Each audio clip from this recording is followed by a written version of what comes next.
le rôle du professionnel de santé en cas de vague de chaleur? Il est important.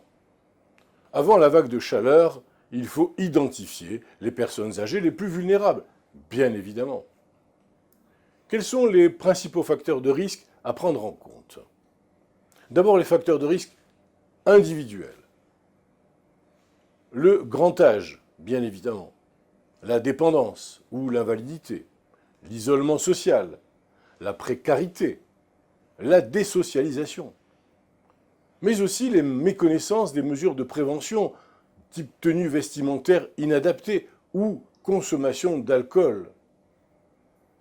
La présence de certaines pathologies chroniques et la prise de certains médicaments pourront interférer avec l'adaptation de l'organisme à la chaleur.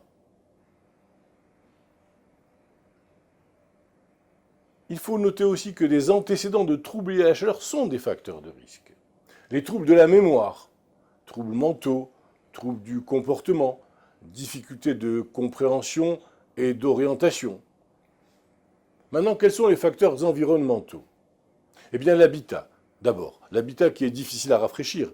Dernier étage d'un immeuble, ou bien logement mansardé, ou bien immeuble à toit plat, ou alors des appartements avec de grandes baies vitrées, ou bien une mauvaise isolation, ou bien l'absence de volets ou de stores, mais également, ce que l'on trouve souvent, c'est l'absence de climatisation.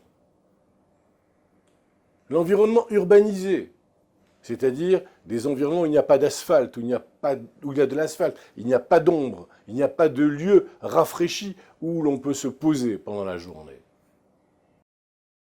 Avez-vous quelques recommandations à nous faire avant que n'arrive la vague de chaleur? En pratique, avant la vague de chaleur, il est recommandé aux personnes âgées vulnérables de se signaler à leur entourage, à la mairie de leur domicile, afin que les services sociaux puissent organiser des visites régulières par des bénévoles ou des professionnels, comme les assistantes sociales, en cas de forte chaleur. Mais c'est le rôle de la famille aussi, d'assurer ce service, mais également d'avertir les services sociaux.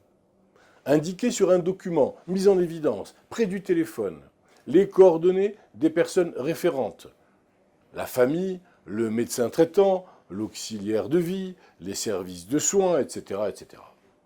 Il faut rendre facilement accessibles les derniers documents médicaux, avoir à portée de main des ordonnances, les résultats des analyses, les comptes rendus hospitaliers, etc., etc.